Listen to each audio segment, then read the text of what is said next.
Welcome back to another technical video. Today we'll be going through your question, answering it, and hopefully finding that solution that you need. Guys, remember to stay just a little bit crazy like me, and hopefully you find that resolution you need. Anyway, let's continue on.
And that's it, guys. I hope this video has helped you find that solution that you're looking for.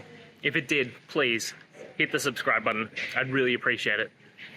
And until next time, I hope you have a good one. Cheers.